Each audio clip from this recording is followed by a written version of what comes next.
Here's something just a little bit different. It is the 10th anniversary of the Adelaide Show podcast. We are halfway through our month of Tuesdays, and I've just received an email from a student in a South Australian school. I won't mention names because of privacy, etc. But they're doing a project, a podcasting project, and they've asked me a couple of questions about it. Well, 13 questions to be precise. I thought it'd be just as easy to share my answers publicly in case it's useful to anybody else. So the first question, how do you create a podcast? Do you just record, or is there a need for editing? That all depends. At the base level, yes, you just need to record. Obviously, some more thinking needs to go into it than that, and that's going to be covered in a later question. Editing is a good thing because if you're new to this and you're waffling a bit, or you lose track, or if you have a guest, if they go off track, you want to cut that stuff out and keep the essence of it. Probably the biggest thing that I would encourage anyone to do is if you have a guest on for your podcast, don't just say, right, here's our guest. Tell us your background. No, that's your responsibility. You give us a succinct version of the background. And then if you want to, maybe ask a specific question that relates their background to the topic of this discussion. And that just makes it better for the listener. All right, let's have a look at question number 2. How fast should I be talking? Well, probably about the pace I'm talking now is going to suit most people. I wouldn't go much faster than this. You could go slower, but I think if you can keep this pace in your conversation, there's enough energy to keep people connected, knowing that many podcast listeners play podcasts at a slightly faster speed. I don't like that, but some of them do. Number 3, how do I keep listeners interested? Well, editing is going to help you because you cut to the chase. Try to open up with an intriguing hook as to what's coming up and then work your way through that material. That's a good ploy, and stay on track. In fact, it really helps if you can imagine what an ideal listener is like. Just imagine, pick someone you know that you think represents the person this is best for, and picture them or put a picture of them in front of you as you do your podcast, which will keep you focused, remembering they have to listen to this in their own time. They have to want to find it and listen. So we owe them that. That'll be a good start. Generally, how can I not draw? Got a funny feeling there's a typo in that. There's some of that question didn't make it through, so I'll skip number 4. Number 5, do you have any expert tips? Well, the intro thing I just talked about was one. Expert tips. Look, map out some questions and think of a logical progression that you can go through with your topic, but don't just do the questions on their own. It takes a bit of practice. I've done more than 50,000 interviews in my career.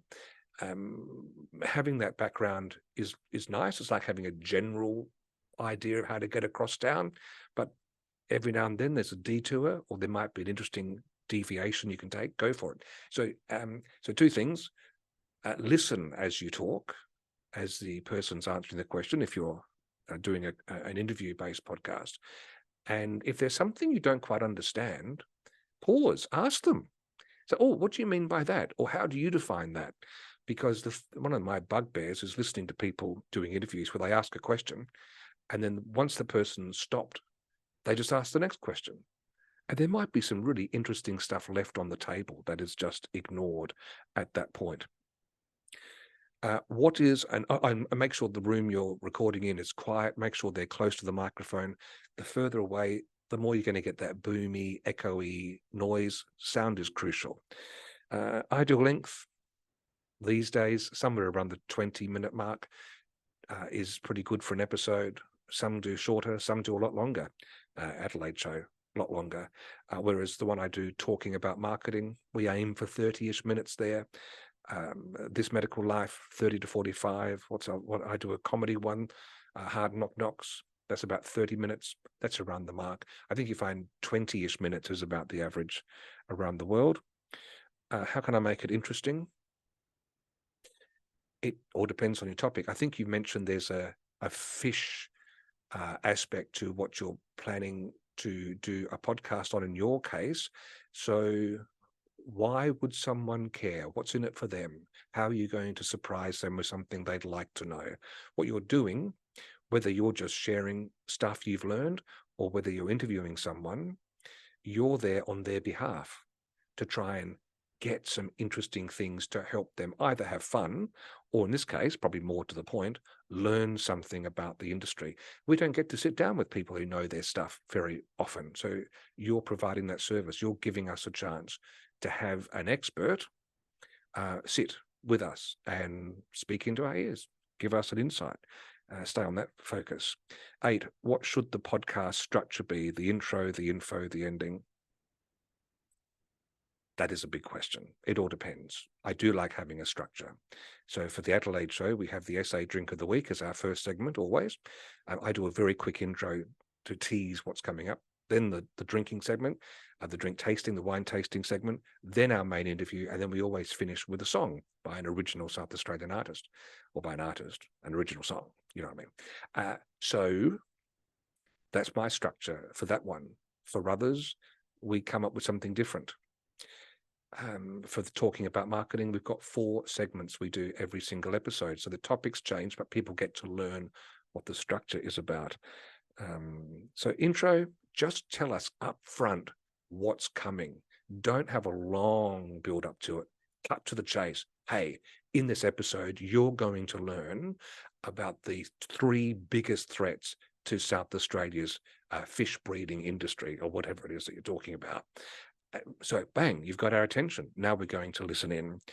The info, I think, is covered in the gist, the guts of what you do, and the ending. Let people know where they can find more information, or pose a question for them to ponder and maybe respond to you for their comments to be included in an upcoming episode, if that's how it's going to work. Just know there's not a lot of that happens in podcast land, because people are often listening when they don't have a ready access to make a note or remind themselves, and then they forget. They may want to respond to you, but it's just not the nature of the beast typically. Number 9, what are the steps to creating a podcast? Work out the show, the structure. First, get some recording gear. I just have a Zoom H5 recorder. Any good recorder will do. You can record straight into a computer as well. The microphones are important. What have I got there? I use the Shure SM58s. They're my microphones, but I've got some good lapel mics that I use that I plug into my smartphone. They record good sound as well. The key thing is having some good sound. So for doing it, we need that. And then editing, I just use Audacity, which is free open source software. You can put it on a Mac, you can put it on a PC. That does the job. It cuts out the stuff you don't want, shifts stuff around, and so on and so forth. They're probably the 2 things. Then, of course, exporting. Export as MP3. And depending on what software you're using, I always make sure I export at the highest bit rate possible. I think it's 320 Mbps. Just gives a nice round sound to the MP3 file. And of course, the other part of it is you need to upload it somewhere. If it's going to be a true podcast, you need a host to hold those files that can serve them out and make sure they're available through Apple Podcasts, through Google Podcasts, through Spotify, etc. A good one to start with is Podbean, podbean.com. They've got a free entry level to get you started, and then about $8 or $9 US a month for hosting, which is not a bad way to go. There'll be some other ones. Poke around. They're changing all the time, but Podbean have been around for ages. And then once that is there, it'll teach you. It's got steps on how to connect your podcast to all those podcast avenues. And also don't forget uploading it to YouTube as well. I haven't been doing that. I'm about to start doing it more. There's a lot of people there who only like listening to podcasts through YouTube. So either video what you're doing and have it up there, or just get your sound file, throw it into something so it can have an image, just a still image and the sound, and get it onto YouTube, because you'll pick up some extra listeners that way. When and where are sound effects useful? Depends on the style. I don't know that you're going to need them. If you're doing one of those podcasts of just people sitting around a table chewing the fat, Yeah, maybe some podcasts, add a bit of fun. We played with that in the early days of the Adelaide show just for a bit of a laugh, but it soon wore off. That said, um, if you're out and about in nature and doing some recordings, softly having some atmospheric background noise of, in this case, with fish, bubbling tanks or whatever is good. Too much, though, becomes annoying. So experiment, see how you can do that. So it just adds some character, some richness to the sound, but doesn't dominate. That was question number 10. 11. Would the video editor on Microsoft work? Clipchamp for creating a podcast? Audacity, which is the one I mentioned before, is the one I recommend. 12. Is humor useful for podcasts? Again, depends. I think there's always a place for humor. Going out for the sake of making a joke, though, hard gig.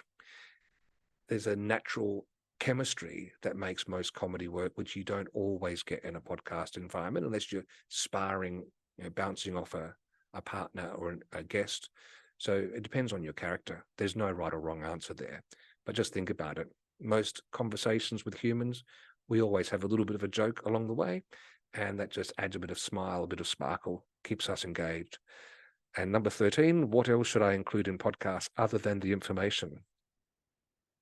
Your personality. What's your take on it? How do you connect the dots between your lived experience and the topic that you're covering? Why do you care? I mean, you don't want all about you, but sometimes that connecting, grounding your experience so you're surprised by what you're learning, or you can add an extra bit of spin, an angle to a conversation, to a question, that's useful. You're there. Partly, people who listen to podcasts, they build an affinity, they build a relationship with the podcaster, and it's a very intimate thing. We're in someone's ears, and it's just our brains, which have evolved slowly, that's still creating one side of a relationship. So it's a lovely place to be. It's an honor, it's a privilege. So on that front, what you should include is a little bit of yourself. And part of that is, don't be afraid to ask the dumb questions. If someone says something you don't quite understand what they mean, ask them. And be a little bit dogged. Don't just let them get off the hook fish, see. See it through to the end. Not to be nasty about it, but just if you're driven by curiosity, if you can bottle your curiosity and honestly want to learn, I think that will make a good podcast for everyone. There you go. Hope that's helpful. All the best with your project.